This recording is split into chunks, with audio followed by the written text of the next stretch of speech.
Hi, I'm Johnny, and welcome to episode 3 of my podcast, The Wasted Space. If you've heard the first two, you kind of understand that I have a theme for my life, how I try to raise my kids, how I try to approach things in life. I tend to stick more with, choose love, choose kindness. If it going gets hard, just keep loving. And honestly, sometimes it kind of feels like wishful thinking, and that's kind of me anyways. As a person, I tend to be more of that like positive, glass half full kind of person. I tend to be very naive. I have to learn to accept that about myself because it is true. And so I I keep wanting to build on that because it is so important to me. I think that it is the building blocks of life. I believe, secure, unconditional love is what really makes or breaks a relationship, a friendship, familial relationships. If you want to see a healthy, well adjusted child, you see them know that they are loved unconditionally, and that's really important for them. So you start doing that, you start ingraining that. That is like something huge. Your love can't be conditional. It can't be based on either how good you are or certain religion that you choose or even how bad you are. You look for attention one way or the other. If you get negative attention, it's still attention. They need secure love. So I'm huge on that. And I think and how I'm trying to like set up, and I feel sorry, I'm kind of all over the place, which is kind of me anyways. But one of the reasons that I feel so strongly about this is because I came across a story that for me was everything I ever wanted to hear about. And it was this book. I don't even know how I found it or how it came across my social media, but it was this book called Our Happy Divorce. And the title is How Ending Our Marriage Brought Us Together.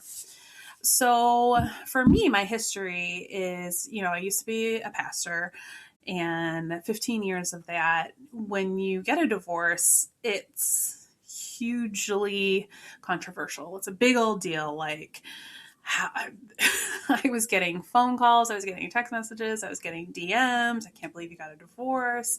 What happened? We were the Woodses. You kind of could see it coming, but yet you still couldn't see it coming. It was kind of a big deal.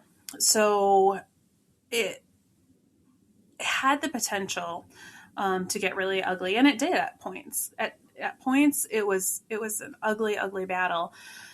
And as I was getting ready to embark on court custody number 2, round 2, I came across this particular book. And I remember telling everybody who had asked, I said, divorce is a very personal decision. But what I told my kids and what I've told everyone from day one, I'd rather my kids have 2 happy homes than 1 miserable one. And so when this book came across my social media, I was shocked. And I said, yes, that's amazing. Granted, when I started reading this, I was getting ready to once again embark on a very dirty, ugly custody issue. And so I was definitely a little bit more apprehensive, a lot less believing of it. And so I picked it up, I read it, wrote some notes, and then about 6 months later, my ex husband died. And I saw, for me, an opportunity to rebuild bridges. And it was a long battle. It really was. It started out just as ugly as the stuff that was going on with my ex husband. It started out that ugly with his family. I didn't want that because I knew what this significant life change for my kids meant. It meant having to come to terms with so much trauma, come to terms with so much unfinished anger. Like they didn't have anywhere to place any of this, and they needed to work through that. And what they needed more than anything was a loving environment to do that. An environment that said, you are loved so much, you are protected so much. And as you work through what you're going through, as you work through your grief, as you work through, the unfinished anger, all of that kind of stuff, as you work through that, know that you have a secure, loving family near and far. And that's what I really wanted for them. And it was a rough start. I am blessed to have a working and in some cases very loving relationship back with the people that I had spent right around 18 years with. People that I celebrated Christmases and birthdays and fishing by a pond and doing stuff like that, going to dinners and having book clubs and building a relationship and a family, all of that had disappeared completely during the divorce. And I wanted all of that back, not for me because there was definitely some water under the bridge, but for my kids. What they needed was not more division. They, in that moment, did not need bickering. They did not need fighting. They didn't need to feel more torn between two families. What they needed was so much love and support. And so as that happened, that became my focus. And yeah, I pushed really hard. I was, I'm sorry. Sometimes I can be brutal. It's not great. It's not a quality that I necessarily enjoy, but if I need to, I will tell you off. And I was doing that because I was so frustrated because I knew I had read this book. I had seen these things. I had followed along in, happy co-parenting situations, and I saw an opportunity for that to happen, and I wanted it. I wanted it so much. I wanted it for my kids. I wanted it for their healing, their grief, their sudden loss. They needed my kids in their life. They just did. I knew that. I would. And so that for me was just like, come on, get on the bandwagon with me. Why aren't we making this our focus? So yeah, that has, because we were able to slowly get to a spot where it's a working, relationship. There's definitely, if you follow along in the blog, even this summer, as we all 18 of us sat around a table, hibachi grill table, eating and enjoying each other's, awkward but new company.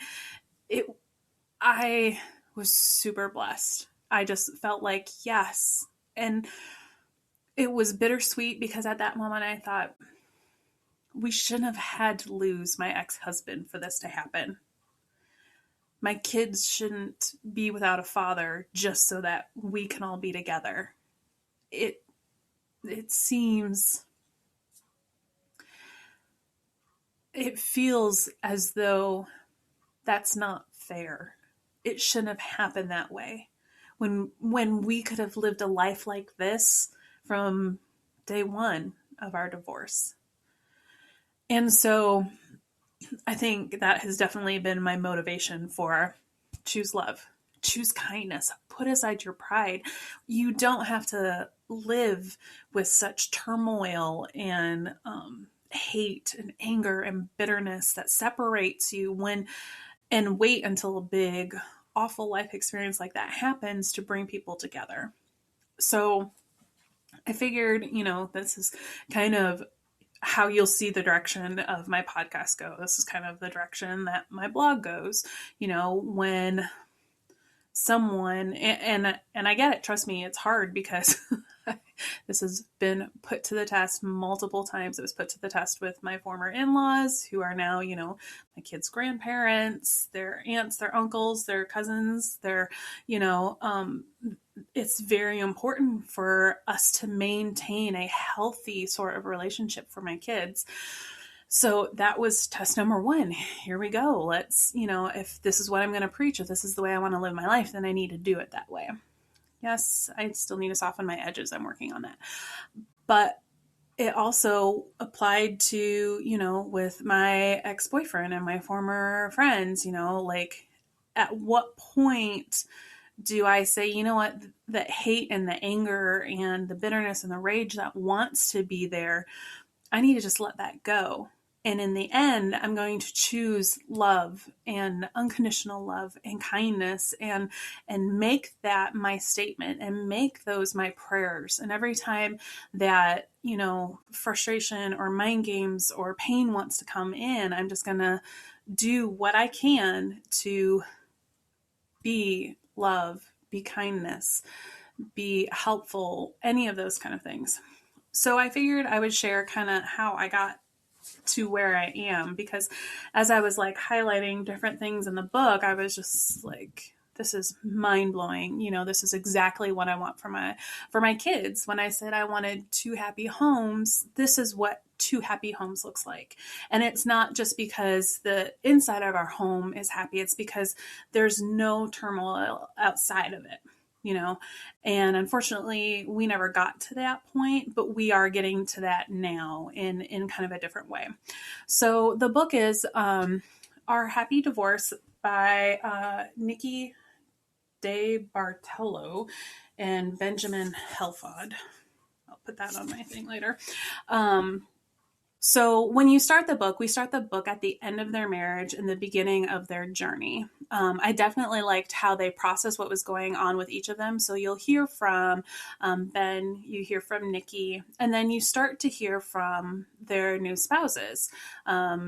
Nikki married Chad, and then Ben married Nadia. So you hear from all the different perspectives of how unique their approach was. At one point in the book, Nikki didn't have to, she wanted to. She saw that Nadia was a good choice for Ben, and that Ben was making some stupid dating choices. And Nikki stepped in and talked to Nadia and talked about the goodness of Ben and kind of like helped facilitate a reconciliation there. And I was just like, that's amazing. That right there just is unconditional love. That right there is kindness beyond measure. That right there is something that nobody does anymore. When you talk about someone's ex, I get this a lot. People will tell me the worst things about their exes. Or, I have the pleasure of having some people contact my, current relationships and want to say horrible things. How often do you have someone, your ex, step in and talk and say such great things about you that they get you to reconcile and then are standing there, will you get married? I mean, that's amazing. I loved that part. And it's interesting because what I really liked is I liked how they processed what was going on with each of them. But most importantly, the internal work they had to do to get to where they were heading. They knew they had a goal. Their goal was to focus on Asher, that's their son.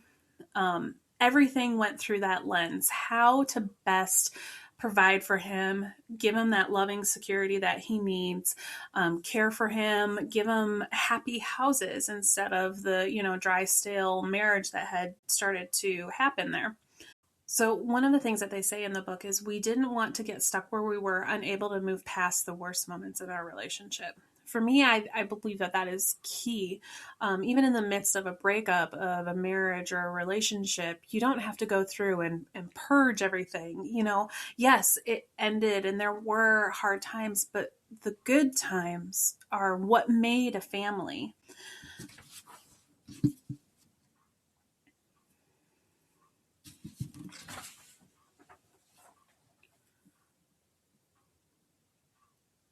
We don't have to throw out all the good with the bad. We don't have to live our lives thinking negatively about our exes, because the truth was we all started thinking the very best of them.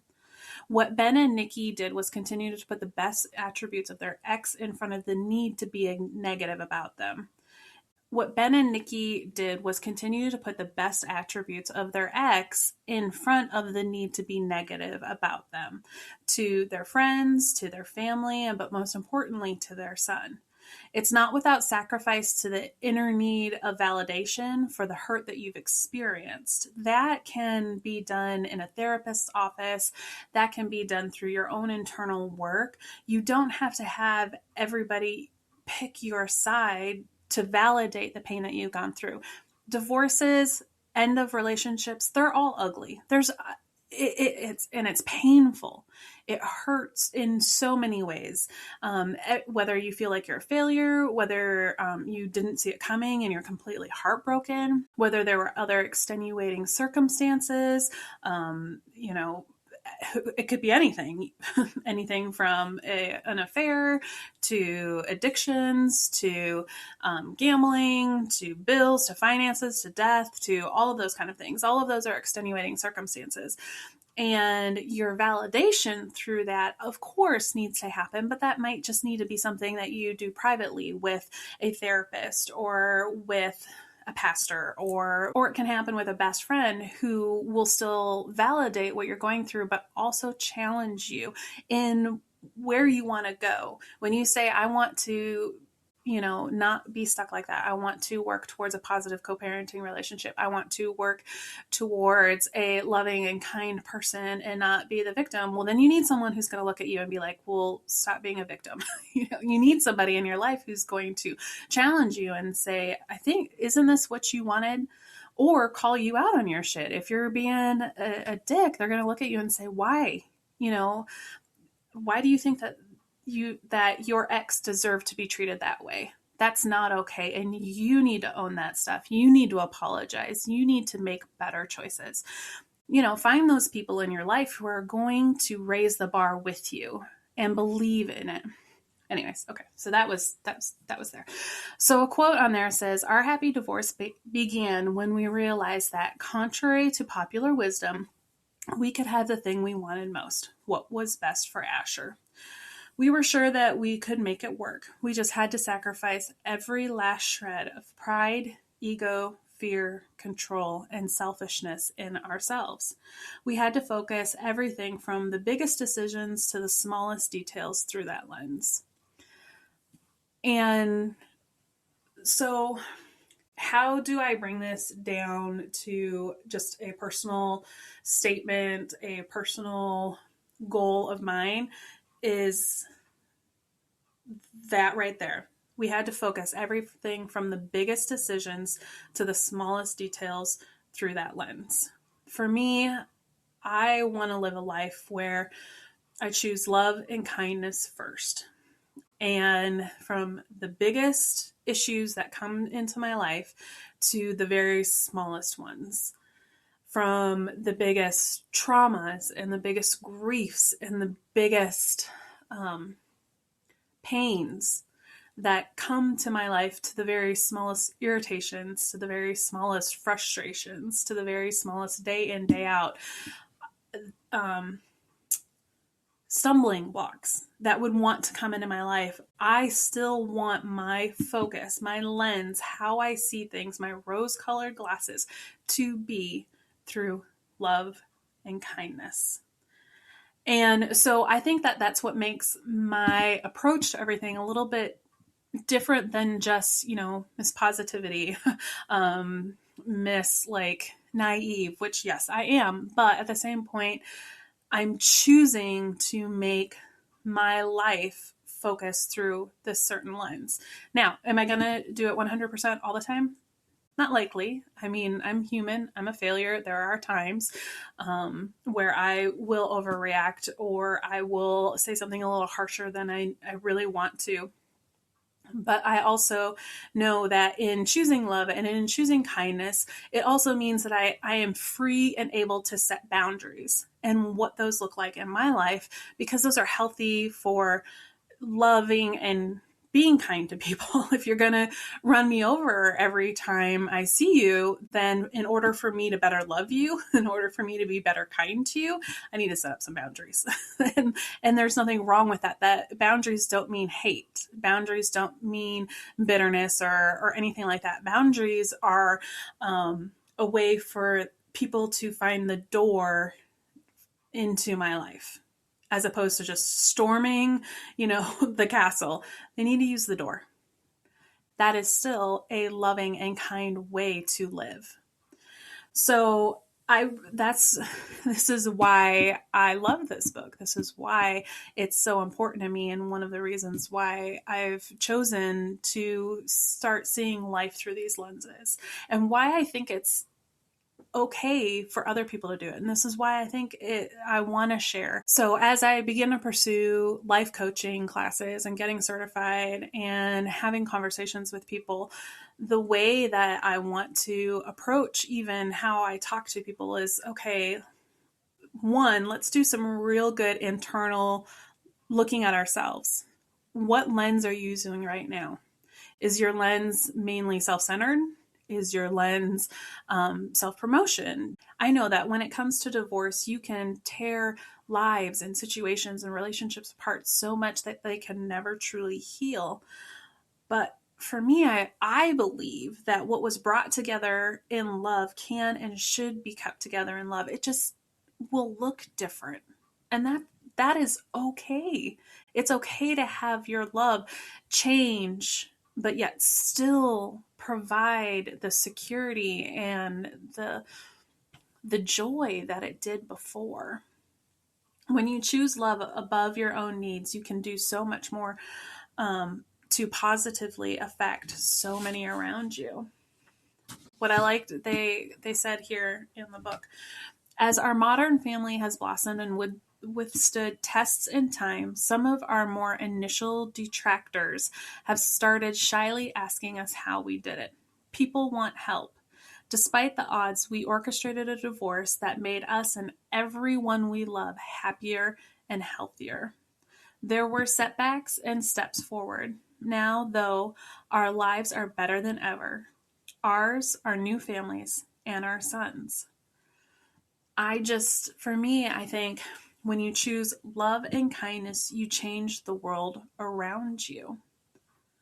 And that's what I want to see. I want my kids to, as they develop friendships and relationships, however that looks in the future, I want to see their grandparents there. I want to see their aunt and uncle there. I want their cousins to be there. I want their their other grandma to be there.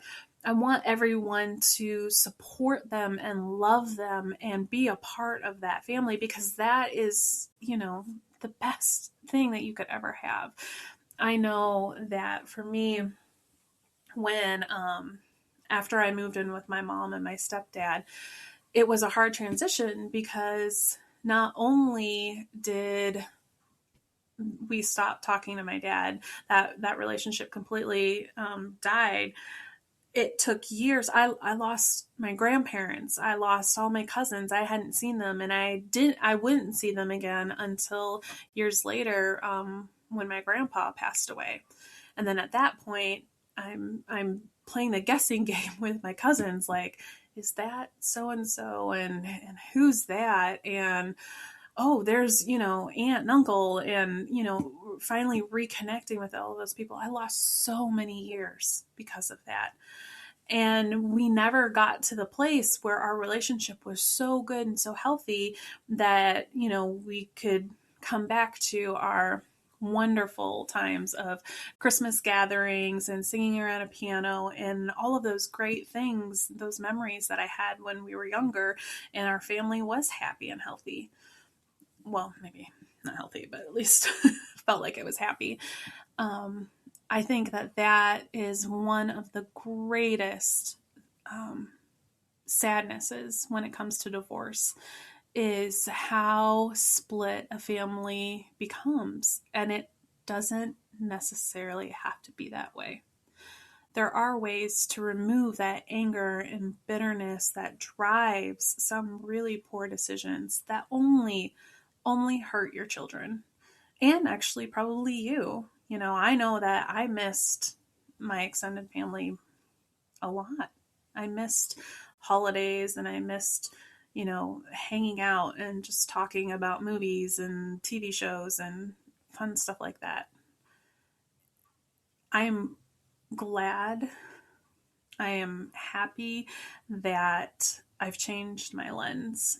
I am happy that, rose colored glasses look good on me. I like them. I do. And it's been hard. Um, it's been it's been hard, but it's also been something that's so rewarding. So rewarding. And I'm happy when my kids do FaceTimes with their grandparents, and I'm happy when I know that they're going to see their cousins, and I'm happy when we all hang out together, no matter how awkward it is, because it's what my kids needed.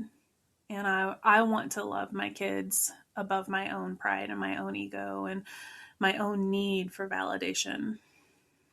So that is kind of how all of this has really begun for me. I've always been someone who kind of sees things differently, anyways, but in order to kind of feel like I'm making a difference in the world, I got to understand why I do this. How can I have a conversation with someone and be like, hey, just, love everybody anyways? Why? What difference does it make? Now, because I've taken the effort and the time to really understand why I think like this and why I function like this and what it means to me, I feel like I'm more equipped to be able to, hopefully, in my life coaching, help someone change their lens a little bit. So that's a little bit about me and why I am just such an advocate for choosing love and kindness and trying to see people through those lenses. So come back. I've got more and I'll continue to share. Thanks. Bye.